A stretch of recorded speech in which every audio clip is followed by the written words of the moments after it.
Hi, everyone. Welcome to another conversation with Vicki. Today, I have a very special guest, Ebony Shalom, and she is going to share with us her remarkable life story. And I just can't wait for us to dig in and to just hear this journey that this incredible soul has been on. And so, Ebony, I'm going to ask you my favorite question, and it's usually the first question that I ask my guests, which is, who are you? Wow. Okay. Yeah, that's like a lot to unpack. So, okay. I feel like to be honest, I'm a being that has a lot of light inside of her. And this is something that I've discovered throughout the course of my life and the challenges that I've sort of been through and conquered. So I, at a young age, around 20, found myself in a situation where I was questioning my purpose and the purpose for existence. And through that questioning, I went on a journey to find my inner truth. And yeah, was fortunate enough to come out of that experience knowing myself on a soul level and recognizing everything is energy and that we live in cycles or patterns of cycles. However, it's been hard to identify over the course of time. This was 20 or so years ago that this happened, until you sort of come out of those cycles and then realize what is actually the pattern and how that ties into the other patterns.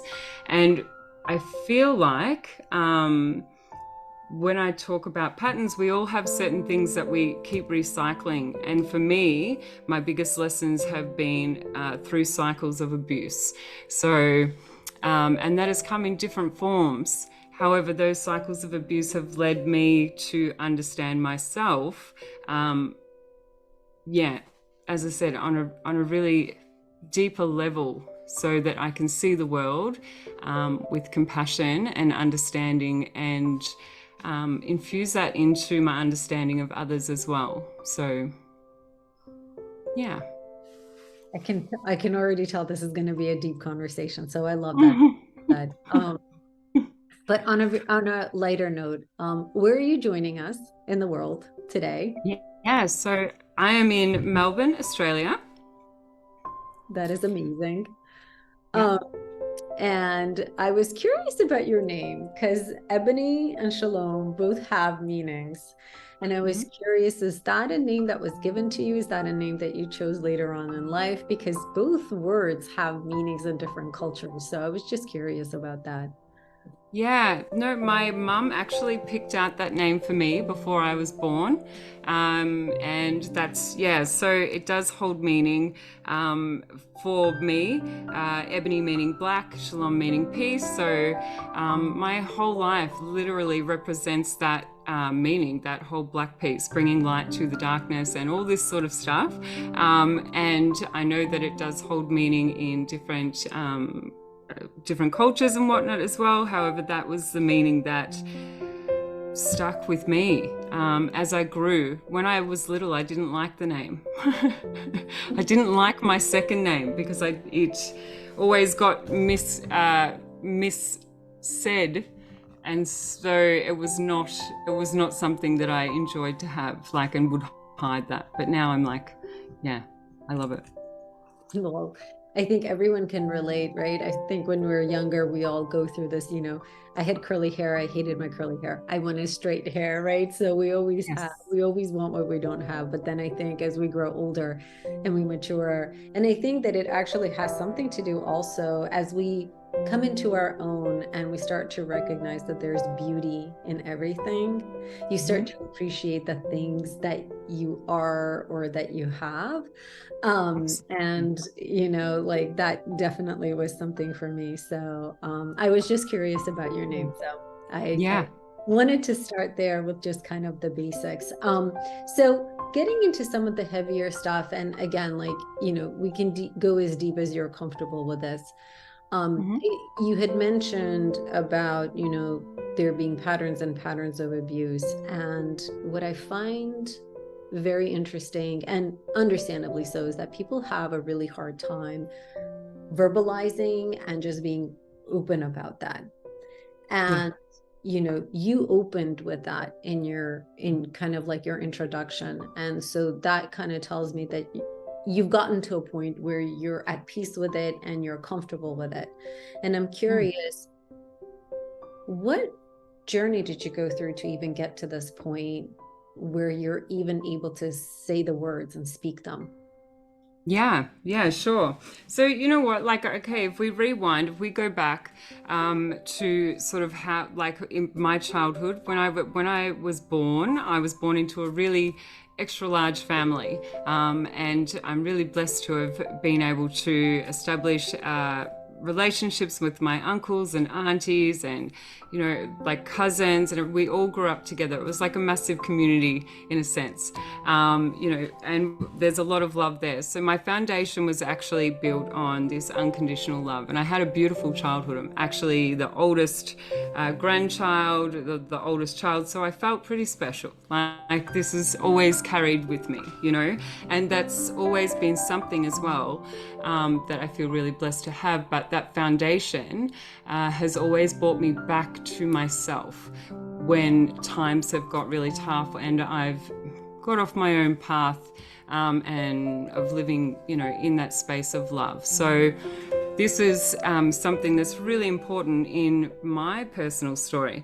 As I went on, because I only knew that feeling of love when I got to primary school, because we lived in a little country town, and I was the only person that had Vietnamese background. I had brown skin. I was like picked on heavily. So I became like a target for bullying. And that was my first, like, I didn't even realize that my skin was any different, because it was just skin to me. So it was actually really, I didn't know how to, all it did was push me inside of myself, and I started observing other people. So, and this was in grade 1. So I didn't kind of understand the effects, and I'm really lucky, as I said, like, I would go home and I was in this space of love. So it was, merely an observation. When I got to high school, that bullying continued, and there was a lot of, because I was different and I stood out, it continued, but in different ways. And I had a lot of troubles on the home front as well. I had a stepdad that had his own issues and brought that into the family. There was abuse in his family and everything, and that came out in his behaviors. And that affected me in a lot of ways. And it wasn't until I was about 16 that I, sort of had the understanding that his behaviors towards me and the abuse that existed in the household were because of his own experiences. And I felt a deep sense of compassion for him. So even though I had experienced, it was chaos. It was, I've had feelings of unworthiness and not being loved and loneliness in the world and everything like that. I was still able to see him for the person that he was and understand that he had had his own journey, and separate his behavior from myself. It literally had nothing to do with me. So that was like a massive learning for me, to be able to let that go and free myself of any heavy feelings that I'd experienced in the home for a continued period of time. I moved out when I was really young and went off on my own, seeking adventures. So that was one of the first things. And then there's a whole heap of information in between that. There was, I turned to marijuana to try and find myself and escape the reality that I had been experiencing and everything like this, and overcame that addiction. I actually overcame that by realizing that I got really afraid that I was going to get sick. So I was able to just stop doing that, which was really, empowering. I was a single mum at 17. I had my son, and at 21, I had one of our family friends it came to light that he had been grooming my son, and the day that he sexually abused my son, he was actually called out by me and my mum. So this, and my son was talked to me about what had happened. So this is how it all came to light as well. That set me into my world as I knew it, and the only way to describe this, my world as I knew it, and all the love that I had ever felt disappeared. My whole world shattered. There was absolutely no trust left inside of myself.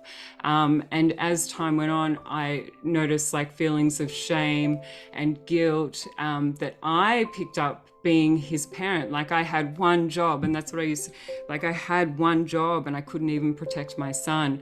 So this affected me to the point where I had to reach out and say to my son's dad, you need to take him, I'm not well.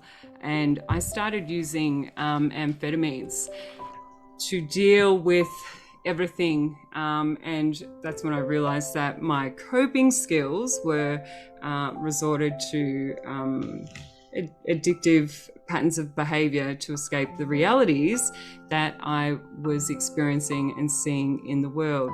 So it took me around 3 years to get myself back into a balanced state. Over that 3 years, I went into a massive inner journey, and I was given the choice. Obviously, I had nothing to gain or lose at this point. My vessel was empty. I had been emptied.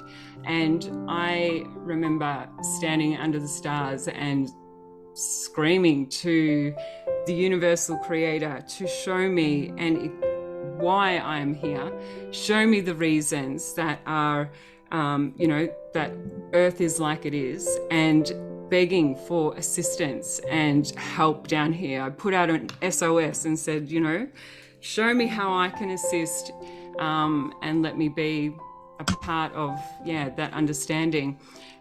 And so that's what happened. And with that, I think because I was an open vessel, and because I was so intensely feeling what I was feeling, I was able to connect in with my spiritual team, the universal wave, and also that deeper understanding. So I was taken on a journey and able to transmute all of the energies that were not of me. So anything, because it actually really, the biggest thing when you experience something like that at the hands of somebody else that has taken liberties and exploited another human being or human beings is the, can I swear? So the head F, so I'm just going to say the head fuck that actually comes with that. So this is what happens. So when we talk about that whole innocence being stolen, or it's your innocent thought. I was 21, I was 20 actually when this happened. So the world was just opening up to me.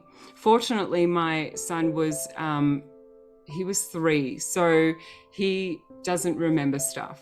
Okay, he remembers nothing really of it. So, and it was this one incident, thank God, that brought everything to light. However, obviously I wish it never happened, but if it didn't, then I wouldn't have the understanding either of myself and how the universe is, and also my part in the creation of everything that I experience. So, and when I say that, I had obviously no part in that wrongdoing. However, my energy at the time and the people that I was mixing with, like, wouldn't have been creating,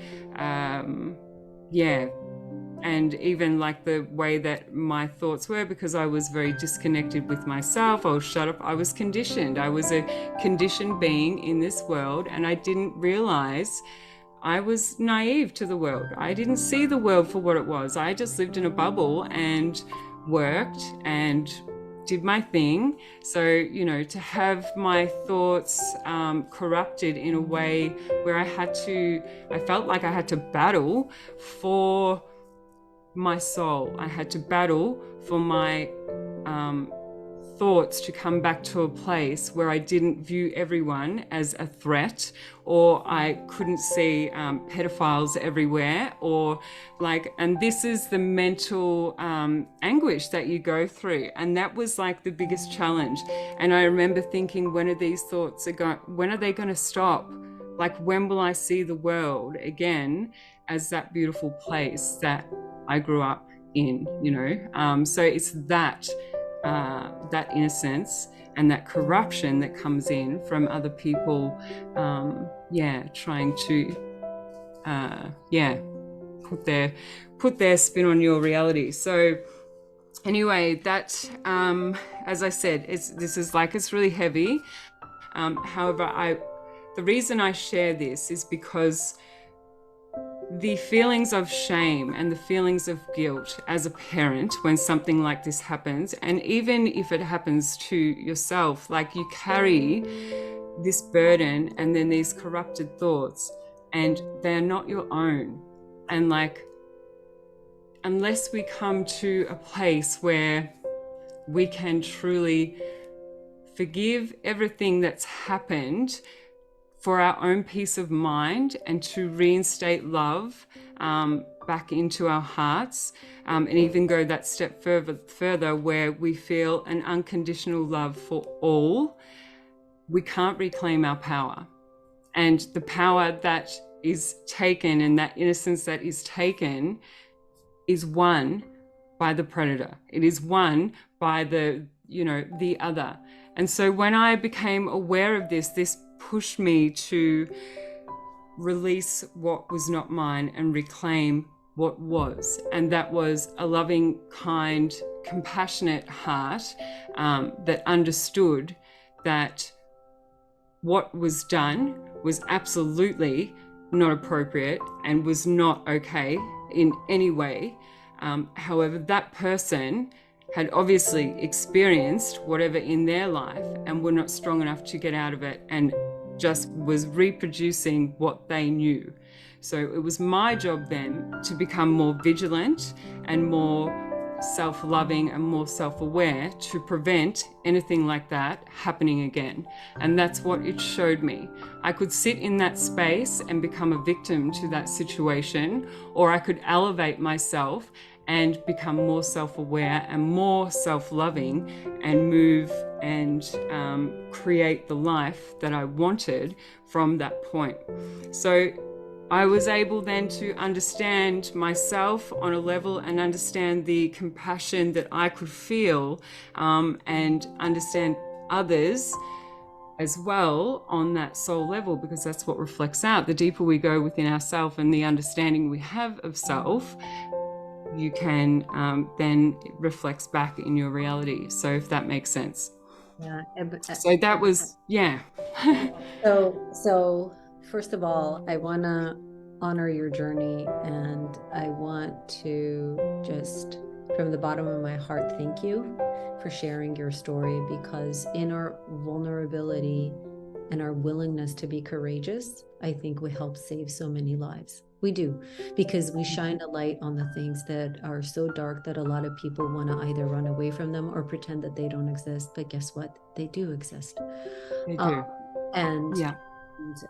It's not until we shine a light on something that it can actually start to, like you said, transmute and hopefully disappear.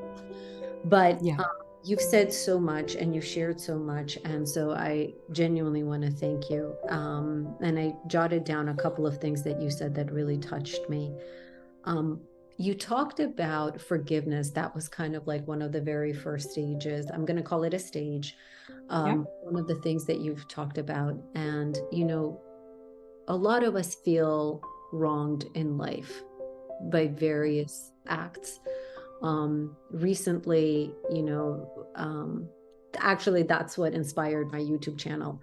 I was walking in a park and I was assaulted. I was physically harmed. It was about like 7:30 in the evening, and there were two perpetrators. One was holding me at my back and the other one threw me down, whatever. They wanted my purse.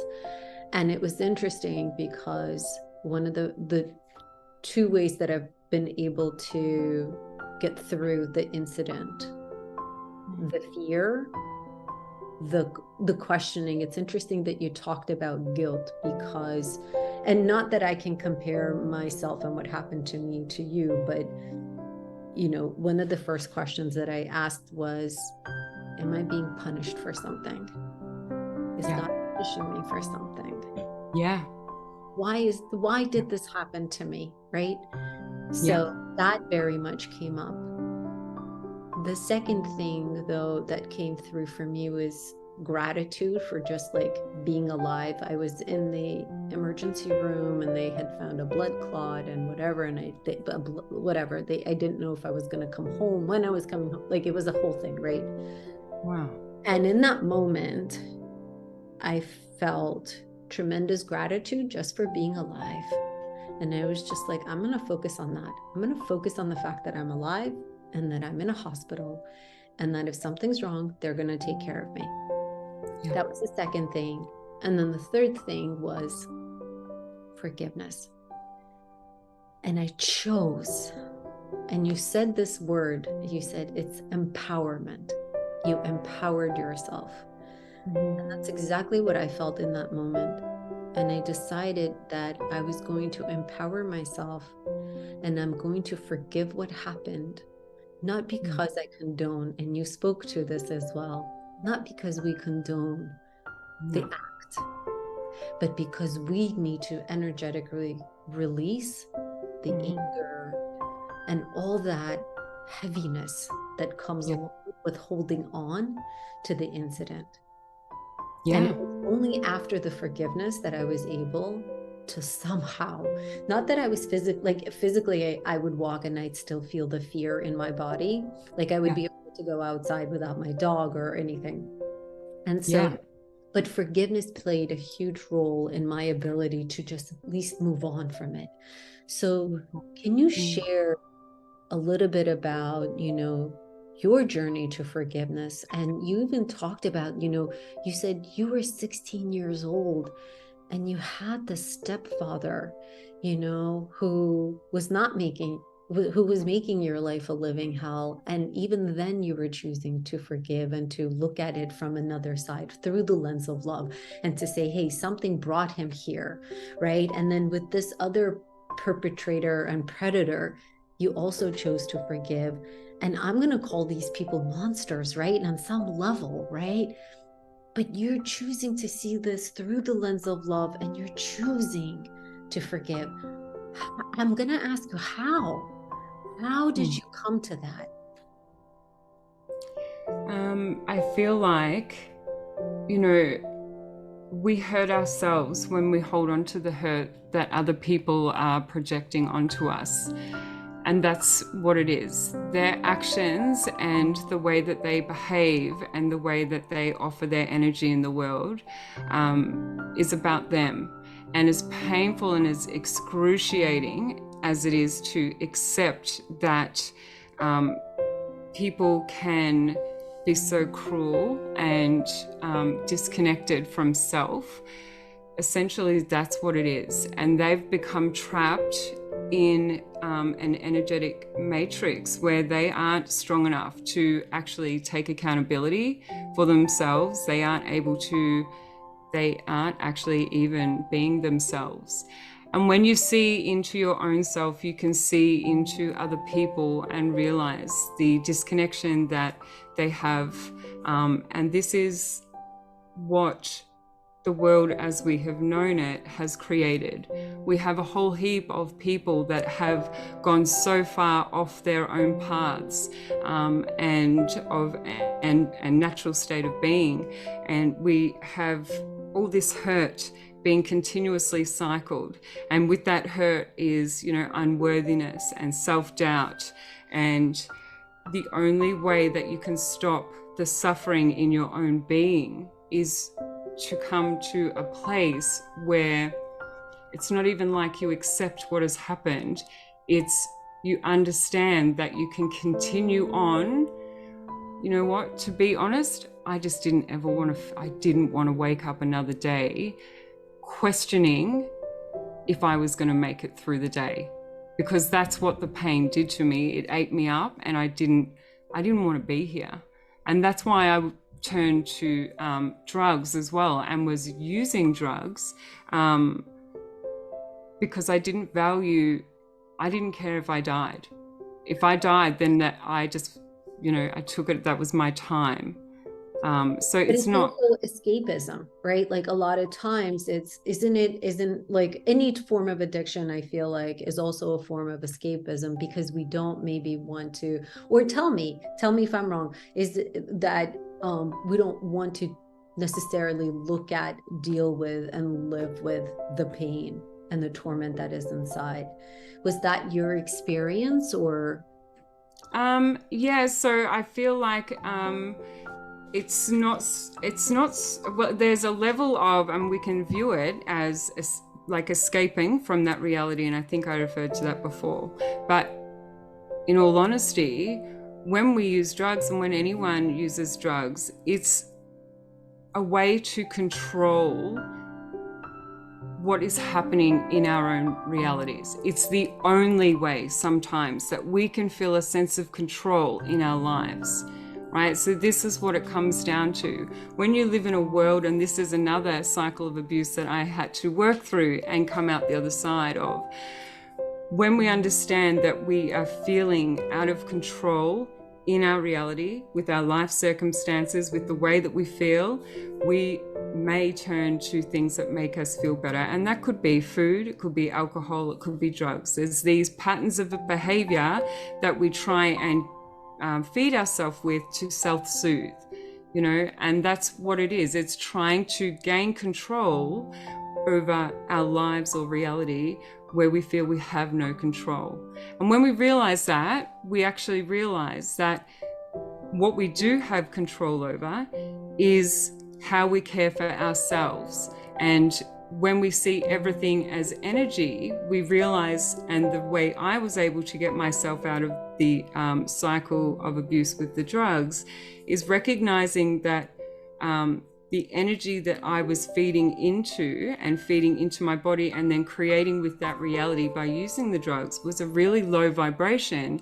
Therefore, I was inviting low vibrational experiences and circumstances into my life. So it became about that awareness, and also then the fear drove me, because I didn't want anything to happen again, to stop. And so then I was able to get out of that cycle with utilizing the fear, but also utilizing the love for myself, and realizing that I actually could control my situation and feed myself in a way where I produced a higher vibration and stop that from happening again. And so that's how I ended up doing it. Yeah, I was going to say, well, you attract what you are, not what you want to be, not what you wish to be. You attract what you are. So that's the vibrational match that you were receiving, right? In your reality. Wow. Yeah. That I love your, I feel like your story is the story of empowerment. Yeah. Right? Yeah. And this is what... Yeah, it's about like taking your power back. Yeah. It's about asking the question, what do I have control over? And I'm going to focus on that rather than the things that I don't. Sorry, what did you want to say? No, I was just going to say, so, you know, these things and these insights also, they didn't just occur. Like, they didn't just I didn't just get wake up and go, well, I'm not going to worry about that. I'm just going to move on with life. This was a heavy process, and the sexual abuse process and moving through the psychological damage and the distorted thoughts and feelings and emotions and just like the reality that that threw me into, that took me 3 years to move out of, back into a place in my head where I found peace again and peace in my heart. And that distorted reality, I know, can affect people for the rest of their lives, right? And their story becomes a story where they're stuck in this cycle of either further abuse or self-punishment and self-loathing because of the things that have happened. But it doesn't have to be like that.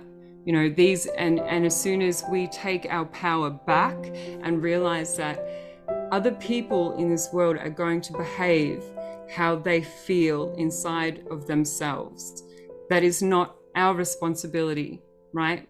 All we have is responsibility for ourselves. And when we feel and can create our own lives and understand that we are all energetic beings, we can move out of those realms that have and hold those lower vibrational interactions and circumstances. So that's, and I've never wanted to, I'm like one of those people, it's like, you are not going to control me. This is not, I am not, if I don't like it in my body, then yeah, you can't control me. I am my own person, and I will give my energy to what I feel is going to, you know, feed the good feelings. So you're amazing. Yeah. You're a powerhouse. You're amazing. And I think everyone who is listening to your story should recognize, yes, for whatever reason, we can all fall to our knees. We can be brought to our knees by disease, by circumstances, by what have you, right? But you can also choose to stand up and to take your power back. And absolutely. I love the empowerment message that you have.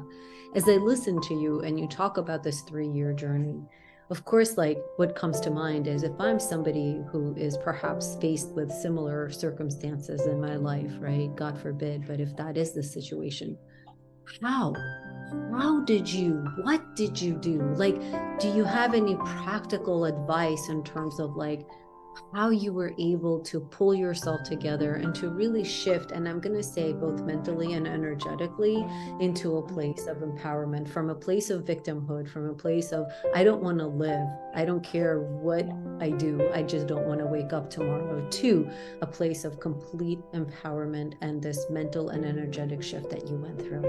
Can you share? Yeah, so it was a process, and very much like it can be related to, and anyone that is familiar with the process of ascension that is happening here on Earth and the shift of energies here, it was very much like this experience. So surrendering to all that was, it just happened. There was nothing left in me. There was absolutely, I literally fell to my knees and was just like, there was nothing left. So that surrendering came naturally. And then the healing journey and the way back started with being able to trust my own decisions again. And this is like the first step to reclaiming your power, because you will continue to, the longer we stay down and realize that we're not trusting anything anymore and trusting anyone. And that's where the space that I was taken to, I could not trust anyone or anything in this world. And so with that surrendering, I turned to what I refer to as the universal creator, which is just the energy, and surrender. And as you move through the process of feeling all those energies and get to a point where you can't feel this anymore. You don't want to feel like this anymore. How can I stop this feeling? And surrender that, you kind of like realize that you have a choice, and that choice is, I have to start trusting myself and trusting my ability to make decisions that are in the best interest of me. And so in doing that, I'm not going to be remembering that I don't trust anything in the world. I have to rely on myself. I have to rely on my ability to make that decision. So I have to get really honest with myself and look at my actions and look at what I have created through taking drugs and, doing, betraying my own heart because I wasn't being true to myself, which I had no idea. I had no idea about it. I was 20. I was just like fresh in the world. So I didn't know anything about that. But then the realization was that, in order for me to move forward, I had to learn to trust myself and bring that trust back into my decisions. And so when you realize that, that starts that journey of healing and self-empowerment. And when you make decisions based on the best interest of your heart and what you feel is best for you, you start riding this wave of, I call it the universal wave, and it's a navigation that's driven by your heart. So you kind of surrender, and you surrender your thoughts, and then your heart takes over, and you have to trust that your heart knows the way. And if your heart is saying, do not go that way, if we don't listen, we end up creating self-doubt and coming back to a place where we're questioning ourselves again and the decision that we made.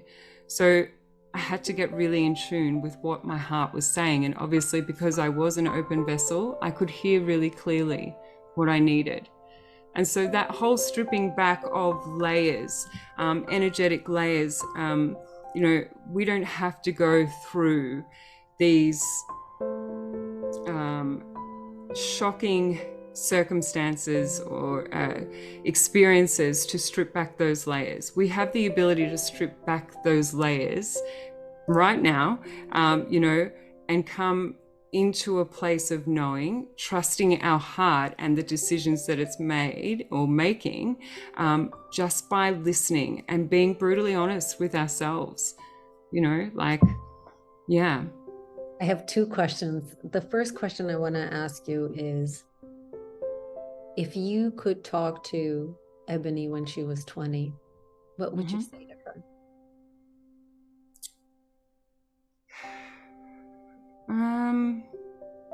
You've got this. Yeah. You've got this. Because it was all like, it was all part of the process, and there's like a whole bigger picture to this, and the experiences that I'm sharing are very earthbound experiences, but there were spiritual experiences that opened up to me as well in this process, because I expanded my awareness and was that open vessel. I was able to open up realities that aren't of this world, so to speak. And I opened up a channel to my spiritual team and other guidance and things like this. And a lot of people have these abilities that are unlocked because of the distortion and the inability to move through the process and those shitty events and those feelings. And that is what I feel, what has been created in a world, and that is how we are controlled in a sense, by making us feel helpless to these overwhelming emotions and the way that we process them. We get stuck and we keep looping. And that's what I was like, no, you are not going to take my soul, and you are not going to win. Like, my love for myself and this world is a lot more greater than the reality that's been created for me. And essentially that's what it was. I was in a reality that had been created for me, and it was my choice to get out of it or to continue to cycle in it. And I chose to get out. I love that. And that brings me to the second question, which you said you need to learn to listen to your heart and to listen to your heart. How did you come to that?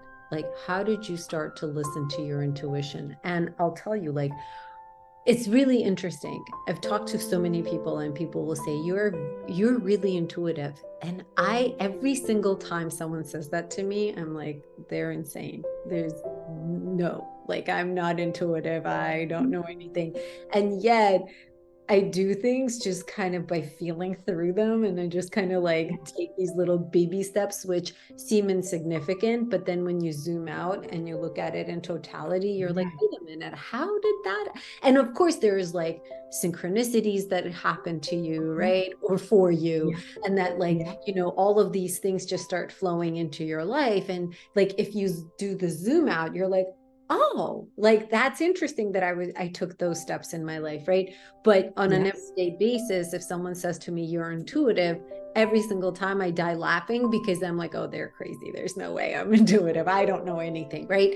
And I think that that's a really, that's a common, I think, response, right? Like, because it's really hard to trust yourself, at least for me. I'll speak for myself.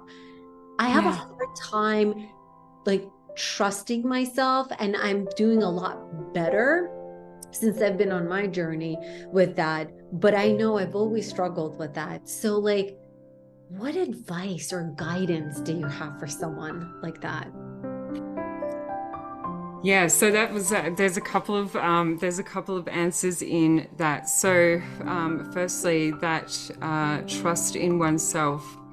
That's huge. And a lot of people here on earth, because of the experiences that we've had and the way that we've been led to believe or conditioned thinking, we often don't realize how much we're stripped of our own power. And so we leave the decisions of our own lives up to the circumstances that direct us, or we consult other people that don't have our best interest at heart.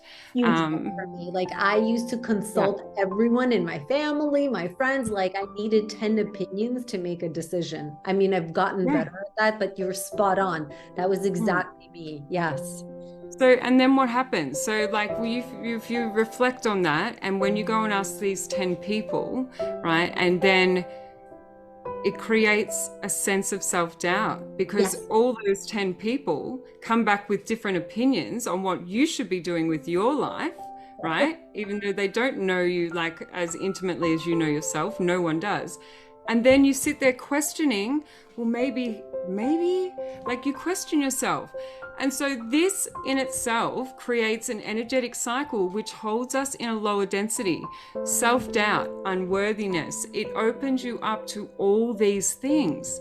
So if we can strip back that by simply cutting out the need and finding out also within ourselves what is driving the need to speak to people that A, don't really have my best interest at heart, or B, like, more to the point, I don't trust them 200%. So, but I'm going to share this information anyway. What is it that you're seeking? Is it validation? Like, if it's validation, like, we need to come back to self and figure out why you feel unworthy of, and why you're seeking. So it's a massive thing of self-reflection, and to harness your own energy and step back into your power. You are the only person you need to consult with in your heart. And if we turn to our heart and we start asking our heart the questions that we're asking everyone else, we build a relationship literally with our heart, and we can start to tap into our higher self. And our higher self will filter in the information, and it also amplifies our soul knowing. So our knowing, that gut instinct, and when we listen and activate that inside of us, we start to generate our own power, and that grows stronger and stronger. And so that in itself becomes a process of personal elevation of our frequency, but also perception and the way we feel about ourselves and our thinking. So it creates a new cycle when you refocus and start asking your own heart, is this best for me? You know, and the more we practice it, the more we will feel the answer come to us, and we'll have an inner knowing, and then we won't have to consult people, and we won't have to be like, we ask people stuff, and then the feedback that comes in is like creating self-doubt again. Nobody knows our lives or ourself or what is best for us better than we know ourselves. And yes, I get it. It's good sometimes to have that sounding board and reflect things off people. And if you do have somebody that you can 100 and 200% trust in everything that you say, then that is amazing. That is amazing connection to have. For me, that wasn't the case. I had nobody I could trust in the world. I had to listen to my heart. And it was that desire to understand myself, listen to what my heart was saying, and trust in what it was saying, that allowed me to create that new cycle and get myself out of those lower vibrations, self-doubt, unworthiness, shame, guilt, all of that. And how did you do that? Did you sit in silence and stillness? Was it walks in nature? Like, how do you start to connect with your heart? And how do you, and I know that, and I want to get into, what you're doing today, and just, the incredible ways in which you're helping people today because of the journey that you've gone. But how do you, how do you get in touch with your heart? So being in nature will actually help restore and regenerate your cells, and the connection with the earth and plants, walks in nature, just being by yourself and your own thoughts in nature will assist you in clearing out the distortions. So back in the day, I didn't know about clearing out my energy centers as such. I didn't know about higher self. I didn't know. I had no spiritual knowledge. All I had were the experiences that came from this and letting love back into my heart, right? So, and now, obviously, years on, there's things that I have actually learned about and stuff. But that the process there, you have to find the things that bring you joy. And so when you find that the things that bring your heart joy, and you sit in that space and create from that space, you'll start to gain a different perspective. So when I talk about things that tapping into that joy, pushing yourself to for starters, being in nature will help you clear out things. Doing things like gardening, for me, it was writing, right? So writing became my way to express and understand myself. I was able to reflect through my writing and gain understanding and insight of myself.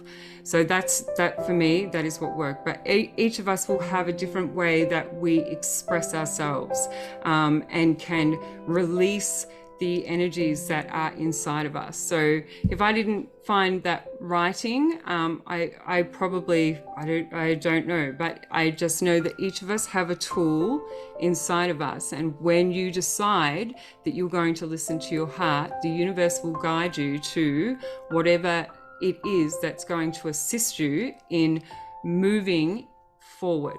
So yeah, that was my experience too. So it's interesting that you said, and literally both of those two modes is what helped me. I did a lot of journaling, just like free writing, whatever was coming through would come through. yes. And then sometimes I would meditate for 5 minutes, and then I would write, just so that I was like in a more calm and still place. And tons and tons of time in nature, just Yes.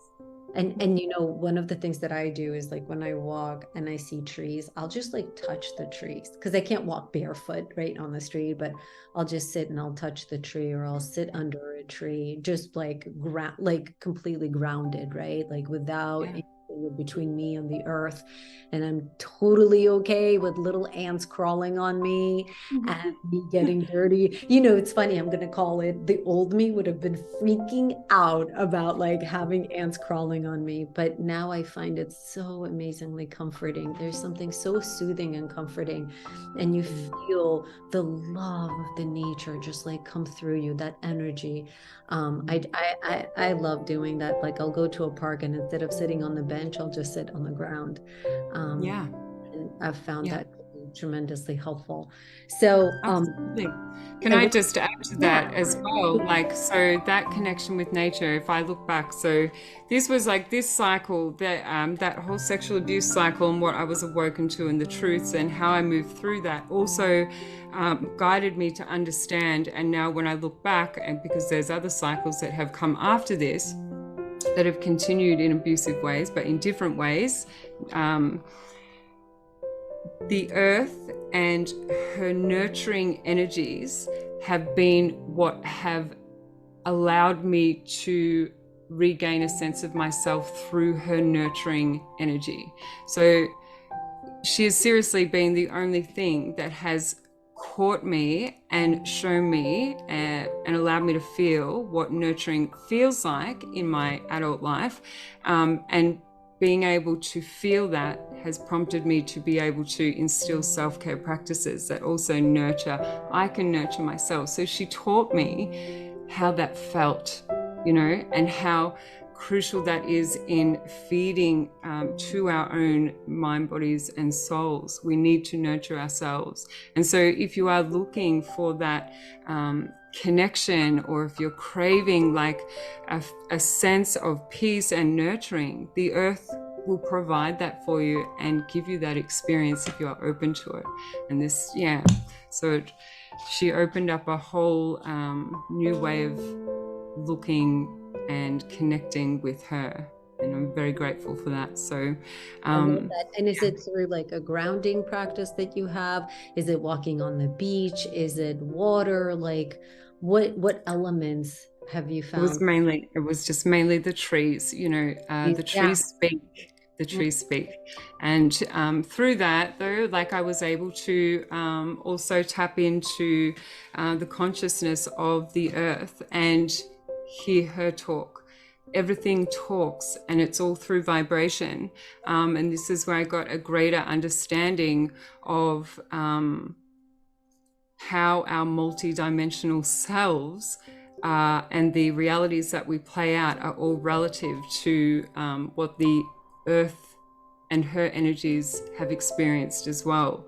So that's a whole other experience. But I was fortunate enough as well, because I opened up my heart to that forgiveness and self-love and invited understanding through compassion. I was able to connect in with the earth, with my spiritual team, with the universal energies, and ride that wave that took me out of that cycle. And then, here we are. But like after this, so it doesn't even stop there. So life has been really hectic. So that was in my early 20s. I'm like 43 now. So, there's a whole chunk of 20 years, and just because you are able to access certain dimensions in yourself and gain insight into who you are and find the tools in that moment, doesn't mean that you don't go on and have other experiences that you thought you would not have to experience again. So haven't experienced that level of abuse ever again, thank goodness. However, the cycle of abuse continued in other ways. So it wasn't through drugs, but it's always been in my relationship. So I now am a family violence experiencer advocate, is what I'm employed to do.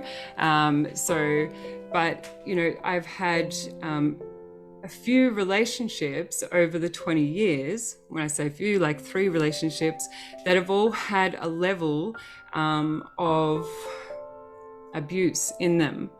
And so after the 3rd time, I'm like, because I know I'm a good person. I know I'm a giving person. I know that, like my life is, I love to have a home. I love my children. My family is everything.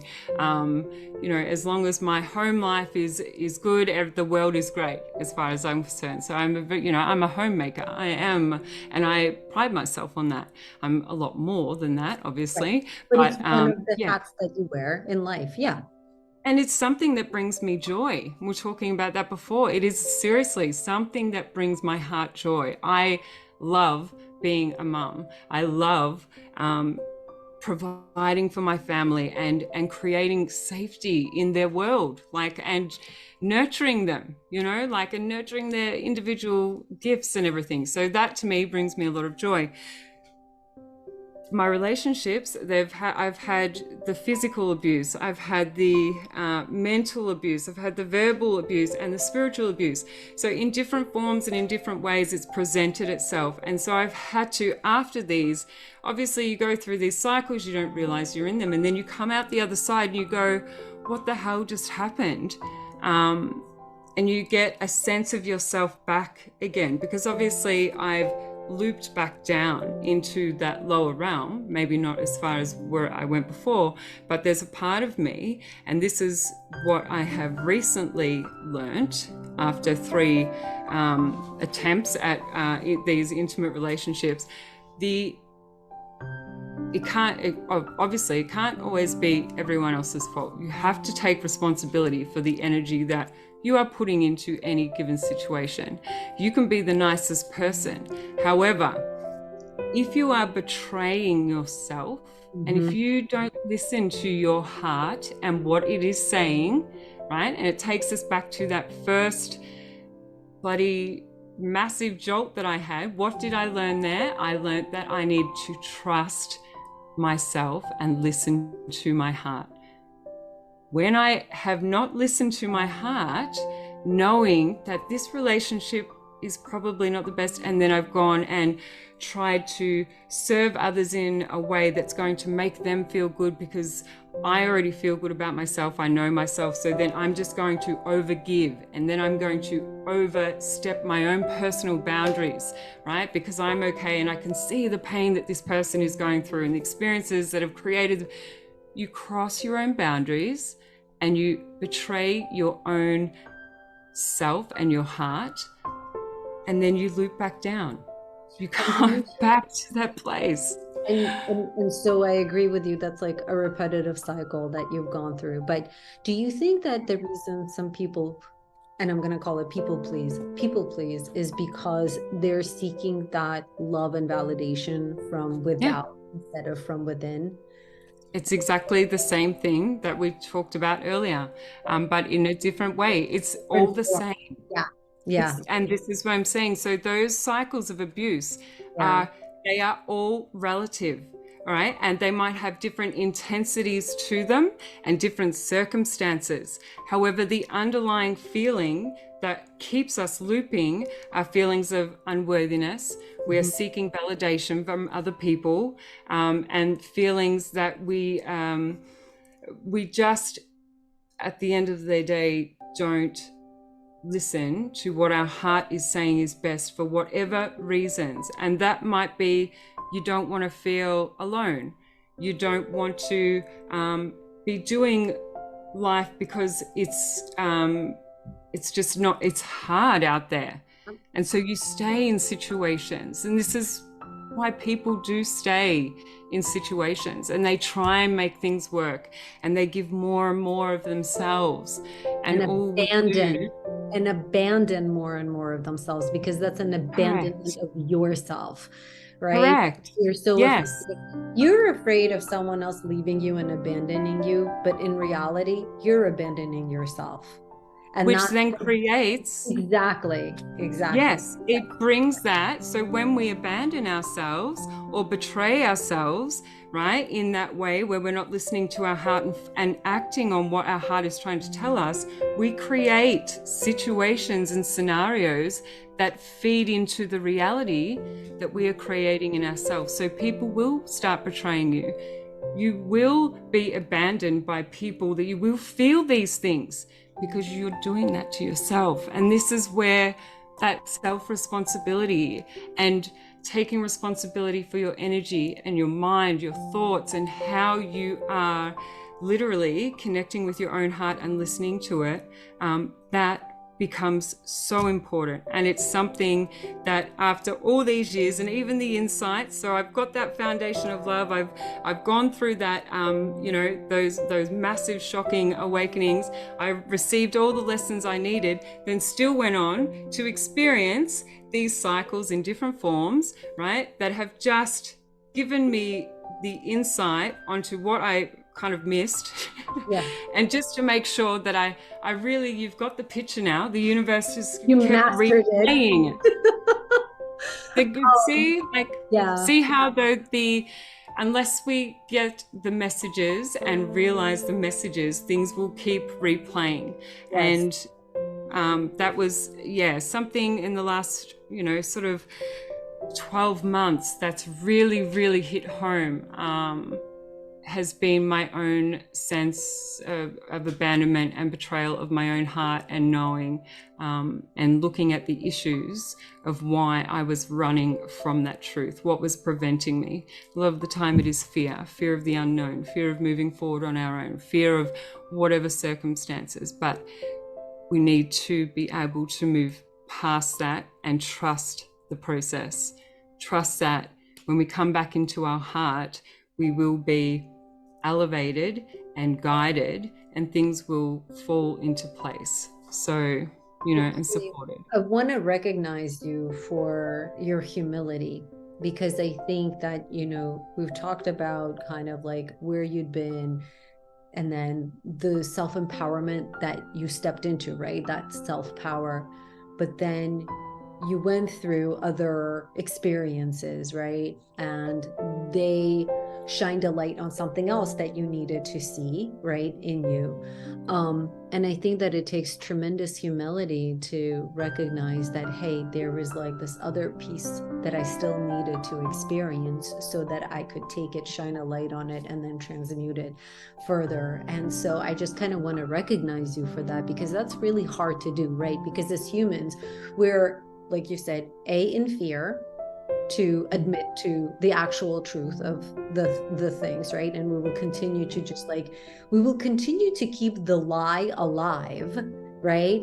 Because it's, in a way, our minds will convince us that's somehow easier than shining a light on the truth. And the truth is actually not all that scary. It's that the mind creates these stories that it's really scary to look at that, right? And so I want to recognize you for seeing that, for placing awareness on that, because that's hard to do, because we're stubborn. Like the mind, right? Not we, but the mind is really, really stubborn. And so I think that that's why sometimes we undergo these experiences that will shake us to our core, so that we will actually go and say, okay, I now see you. You're so loud, I can't ignore you any longer. So I think that's quite remarkable. So tell me, so all of these amazing experiences that you've had, and the evolutions and the transformations, right, that you've gone through. So where are you now, and how are you using all of these I'm going to call them talents, because I don't know what other word to find for it, but these experiences, and I'm going to call them gifts. How are you using these gifts today? Okay, so I have different roles or jobs that I do in my everyday life. So I run, I have a tiny home that I run. It's an Airbnb. That is something that I like to do. As I said before, I'm a homemaker. I like and appreciate things, and I find that there's a creativeness that comes from, doing these things. You find beauty in everything. So this is something that feeds that creativity and the colors and placing things in and standing back and feeling satisfied that everything actually looks really pretty. And I did that. Oh my gosh. Yeah, and creating a space where others can actually feel, you know, what I've created for them to enjoy. So that's something. So this is, and the things that I do are all feeding back into the things that bring me joy and feed my soul, so that my heart stays open and I can hear it, because it's an ongoing process. We can't, the minute we stop listening to our heart, the minute we start generating that lower vibration again, and we end up back in those loops. So it's really important for me. And if people want to open their heart and go on that universal journey and into self, you need to stay connected with it if you're going to continue the journey. So there's one aspect. Then another part of me works with within the family violence sector, and I'm contracted. I'm actually working, it's a government organization that creates the policies and the systems and everything that rolls out the services and the service providers and how they're governed. I have somehow found myself in a position where I can advocate for and create change within this system by utilizing my voice. And the questions that they ask me is what is working, what isn't working, or what has worked, and where do we need to improve. And so by reflecting on the story I've been in my own story, and others as well, there's other advocates as well that come, and we can assist in creating change literally on the ground that rolls out across Australia, and implement programs that are not just there to continue a cycle of victim mentality, but actually my whole focus is getting in there and recognizing that self-care and that nurturing of self is something that has been missing within our system. We don't need to necessarily continue to talk about the things that have happened to us, or happened in our lives, or that we've created for ourselves. We need to know how to overcome and remember who we are. And when we remember who we are, we can create from there. But as long as we're in that other space where we are self-loathing and feeling all those negative things that are just a construct, they are a construct, and is something we are led to believe. You are not those emotions. You are not those feelings. You are not what happened to you. You are so much more than that. And there is this love inside you that overrides everything. And so when we nurture ourselves and bring out the things that remind us of joy and remind us that we can be love and we can feel love, we start generating that new cycle. And so that's where I'm at. I am in there trying to create change and bring about more self-care programs and what that looks like and how that assists individuals. And that's where I'm really passionate and where I'm working on the ground to create change. And then I also do soul-empowered lifestyle coaching. So that is a direct reflection of the experiences that I've had, and comes from the insights that I gain as a channel, and also just my experience and knowledge. So I am I have my master's in Reiki. I started doing Reiki around the same time, about 20 years ago. And from that, have expanded on my awareness and am able to tap into a whole heap of other realms, bringing through loved ones past and understanding blueprints in people's souls. It's like next level, energetics, healings, and also the outcomes of those sessions that people have with me bring about personal transformations, because the messages that all come through and the clearing that is done brings about an elevation of personal frequency, but the insights that are needed for them to understand themselves and bring empowerment back into their life and rid of what is not theirs, which then starts moving those distorted layers around our heart that we've been looking through. So yeah, that's something that naturally sort of came about. I was working down in the city. I was doing well-being sessions for disability support workers. So obviously people that work with people need care as well. So I was employed to work with the workers and would go down, and we could do personal training, fitness sessions or Reiki sessions, massage, things like this. And all of my clients chose to do Reiki. And through this, something started happening where Reiki was always just Reiki and working with the energetic centers and filtering out, you know, the distorted energies there. And in this particular session, I had like a grandma come through. But this had never happened before. So, right, when I say I had a grandma come through, I had these visions and I had a sense, and then of like this really strong female presence that came through, and I was like, what is this?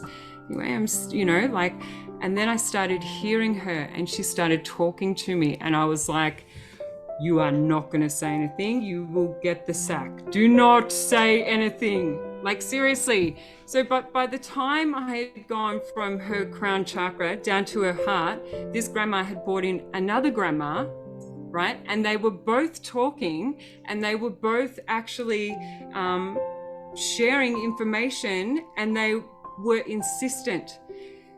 And so, yeah, that was I was like, you can't say it. Like, what? And that self-doubt. And I was like, just no, this is actually real. This is real. Now we've got two in here, and they're both telling me to give these messages. I gave the message. I said to the lady that was in there, I said, look, I said, this is really weird. I said, but something's happening right now that I don't totally understand, but I feel like I have a message for you. And I'm just wondering if you have any really strong female presences in your world, or like, and she was like, yeah, my mom and my grandma's. And I was like, okay. And then I said, I was like, has anyone passed over? Because like I said, I feel like there's a couple of older women from your family that are here, and they are trying to say thank you. And she looked at me and said, oh my God, I nursed both of my grandmas last year and they passed over. And she had always wondered if she, you know, was, had given they, you know, enough care and stuff. They weren't a touchy-feely family. So when she said this, she started crying, and like, then other messages came through that were relevant to her situation. And yeah, from there, I just was like, whoa, like, yeah, that, I was like, what is spooky, right? Like the first time that I mean, it's never happened to me, but I can only imagine, you know, because you had never experienced something like that, but clearly it went through in the moment, so it did. So how long are these sessions with your clients usually? So when I do the remote sessions and actually do the cleanse, clear and activate, they go for around an hour. And they are recorded, so you can hear as I go through the process, like what is happening, what I'm finding, what I'm removing, density, what energies, you know, and also like who's coming through, and any messages that are going to assist your physical body to move through whatever you're working through. And then the same when people come in and have a personal consultation, it's around the same time, but the energy is kind of split. So when you get a remote session, it's more done in the spiritual realm, and yes, there is healing done on your physical body. However, when you're in person, you get sort of more physical than what you would doing a remote session. So yeah, it works both. You still get the messages and things like this, it's just different. So, but it's the same. It's just, yeah. But whatever guidance is needed comes through. So it's around an hour. And then if you want your blueprint information written up, then I write that up for you also and send that out. So it's all in front of you, and the messages are all very clear. And yeah, the messages that come through are there to simplify your life and your journey. We don't need to seek, we don't need to go to extremes to rip our own hearts open. We don't need to keep looping in the lower densities. It can be really simple. And so the messages come in and they're relative to you, your life circumstances, and can assist you in moving forward, ending any lower vibrational cycles, and stepping into your own truth and releasing what has held you back energetically. It works amazingly. It's taken me like a couple of years to actually understand what was happening. It was like a massive process of learning myself, but because of the journey that I've had, I was able to understand it on a, understand what was happening. It just took me a little while to find the words. So yeah, there we are. So yeah, different aspects of self. I am of service to others, and really am starting to enjoy all that I am. And I hope that others can move into a space where they know whatever has happened in their life, and the circumstances and the feelings and the pains and everything, they don't need to be a part of their identity, and that underneath all of that shitty stuff is a divine light in your heart. And if you listen to your heart, you can create a life where you remember who you are and come back to a place where there is peace and love and joy and gifts that come to you, that life just changes and you will never be the same again for the better. And you can choose to do that. Anyone can choose to do that. Yeah. I mean, if I could summarize your story, it's a story of choice and empowerment. Maybe those would be the two words that I would describe you as. I was on your website, and please tell us what your website is and how people can find you on Instagram. So let's start there. So what's the URL to your website? And this will absolutely be included in the notes below, as well as, where you can find Ebony on Instagram. But tell us yourself too. Yeah. So my website is forthedivine.earth. That's it. And then you can find me on Instagram at Ebony Shalom.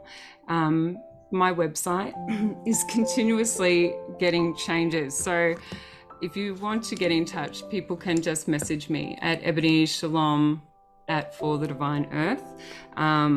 It's just, so because I do everything myself, and I do have 4 children, I have, that I'm trying to manage and do my best. It is what it is, and it's a work in progress on the website. However, that you can get in contact with me through there and get a little bit of an idea about stuff. So yeah. That's amazing. Well, first of all, we're all a work in progress. I don't think you ever get there, whatever there is, right? And I think it's more about the journey, not about the destination. I just went to Hawaii, and in Hawaii in Maui there's this place that's called the Road to Hana, and they say it's really about the journey, not the destination. And it's so true. It was about the journey. It was about the tough corners that we needed to turn, the rainbows that we would see on the way there, the magical multicolored rainbow eucalyptus trees that we would see, the waterfalls that would come out from nowhere. And it was truly about the journey and not the destination. So Go ahead. This is exactly the point. Like, that is exactly the point. We are here to have a human experience, and through that process, we are evolving our soul. And when we can learn to embrace all those parts of being human, then we understand that it's all an experience, and it is all part of that journey. And it continues. Like, this is why we're here. Thank you for highlighting that, because it's just an ongoing thing. I feel like you and I can go on for hours, but I'm gonna say something really quick.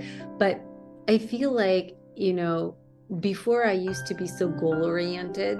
It was like this finite thing that I was trying to get to, whatever that might have been, right? And I've found myself shift energetically, and I think it's more even energetically than mentally, where I've kind of come to a place of I don't really have goals. I mean, I know it's like you're not even supposed to probably admit to that, but I don't really have goals. I don't have a finite thing I'm trying to reach anymore. I'm just Yeah. kind of like, let me try this thing or let me try that thing, right? And like I've kind of Yeah. like gotten to this place in my life. And it's really weird because now that I'm not trying to, it's not that I don't want things or I don't want to whatever, like accomplish things, but they're not in the pursuit of the goal or the end result. It's Yeah. more kind of like, I just want to try this, or like, wouldn't it be interesting to see if I could do this, right? Like, I'm Yeah. more like in that space than I am like, oh, I'm gonna whatever, right? Like, I'm gonna hit so Yeah. many subscribers on my YouTube channel, or like whatever that number is, right? So Yes. I've totally found myself being in that place, and with that has come tremendous peace for me. Like in a lot more, like I'm in a much more peaceful place now because I'm just okay with whatever is at this point.